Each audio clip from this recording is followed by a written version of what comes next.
as Bitcoin hovers on thin ice, altcoins doing the same in their own respective ways on their charts. We have so much going on this week, everybody. I want to break down each point and kind of go over how big of a week this is for crypto, in particular, June 13th. Look at what is going on here.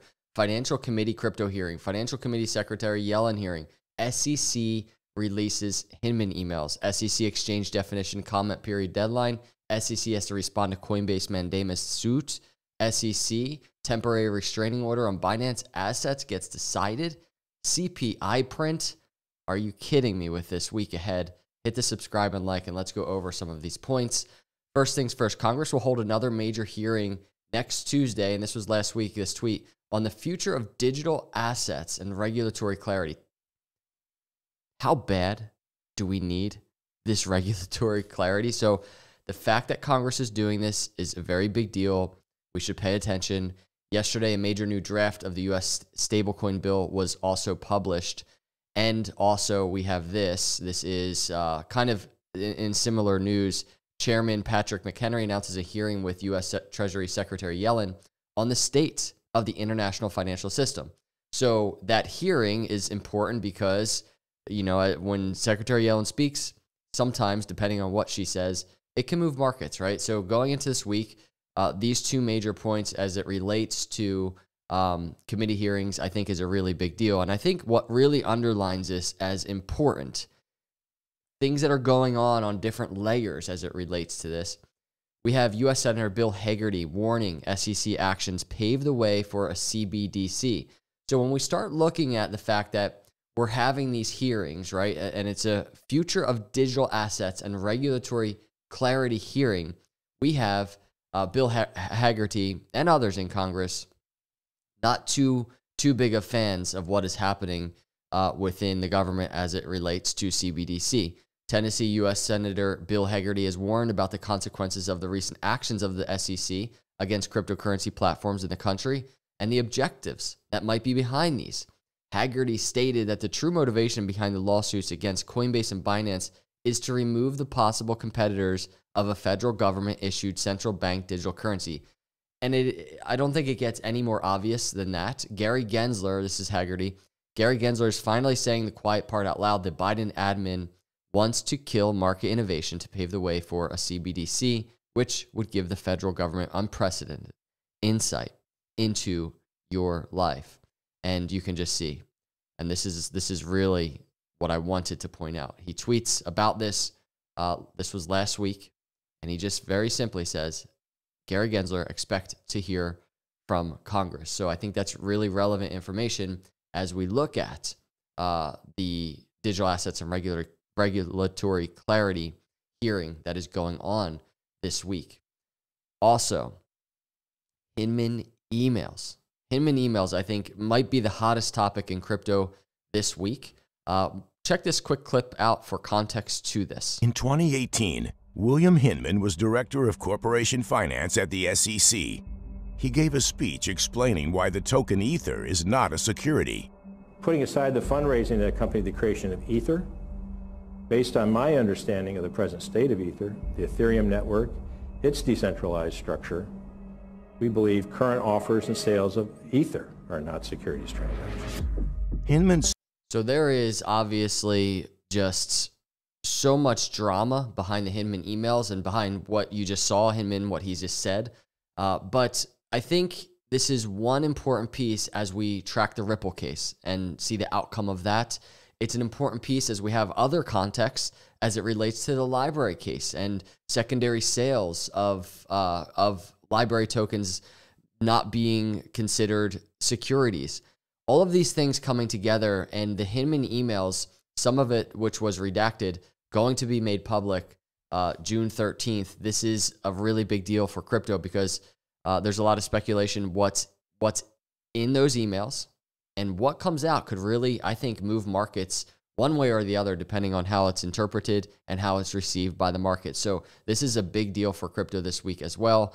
And then we have other things going on. So we have SEC basically their definition proposal, right? So SEC should withdraw exchange definitions proposal. That's from Paradigm. The SEC's proposal would expand the definition of exchanges to cover platforms that trade crypto asset securities and some DeFi systems.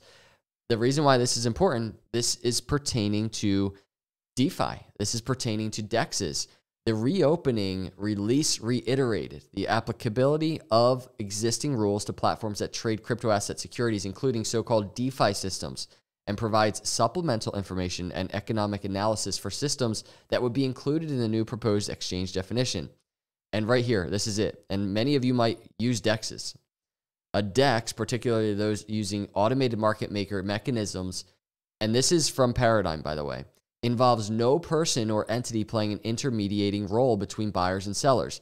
Instead, it uses an algorithm to balance pools of crypto assets that potential buyers or sellers can freely access. So you kind of see basically SEC coming from one angle, basically, trying to redefine what these things are.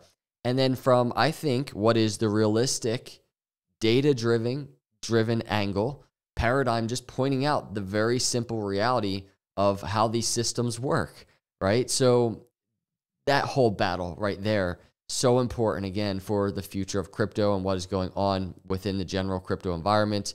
SEC has to respond to Coinbase mandamus suit. Here is Paul. This is Paul Grewal, and he's the chief legal officer at Coinbase. Earlier tonight, the Third Circuit issued a short order in Coinbase's mandamus action today. The court noted that the SEC's suit against us this morning and asked the SEC whether that means the SEC has decided to deny our pending petition for rulemaking. The SEC has 7 days to respond, and this was on June 6th. So another big date for a big deal for tomorrow, June 13th. And then, everybody, we have this. SEC temporary restraining order on Binance assets gets decided. This afternoon, the SEC filed a motion seeking a temporary restraining order on preliminary injunction against Binance US, attempting to, amongst other things, freeze Binance US corporate assets.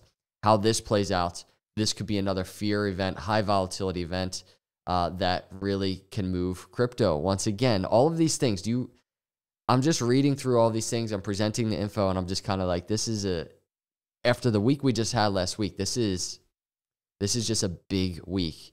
And not only that, put all of that stuff aside.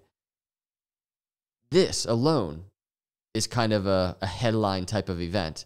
The CPI print. It is June 13th. What is this going to look like? What has inflation done? One thing I want to point out, according to Truflation, which has been, as many of you know, just such a solid indicator. This is on-chain metrics via Oracle data presenting inflation from a different perspective, and it really has kind of acted as a leading indicator. So if this holds true and inflation comes down maybe even more than most anticipated, that could be a good thing for just everything that's happening this week, because besides all of this and even the CPI print, and it's not even on here, we have Fed interest rates, what to expect from the Fed's June meeting. That's happening this week as well, everybody. So interest rates futures currently imply a 1 in 4 chance that the Fed decides to increase rates once again. So it's looking like they're probably not going to raise rates this month. So a rate hike is not fully off the table, especially with the new CPI report coming on the first day of the Fed meeting. So this is coming together in the next couple of days as well. This is huge, depending on which way it goes, what direction it goes. But everybody, this is a pretty quick video summing up all of these things, but the depths of these things, the meaning, the impact that it has throughout the crypto industry on the macro is such a big deal. So we can evaluate the Bitcoin charts and the crypto charts, and we know all the possibilities. We track it in our technical analysis videos. But what happens in the short term is very interesting this week, how it impacts, I think, the longer term.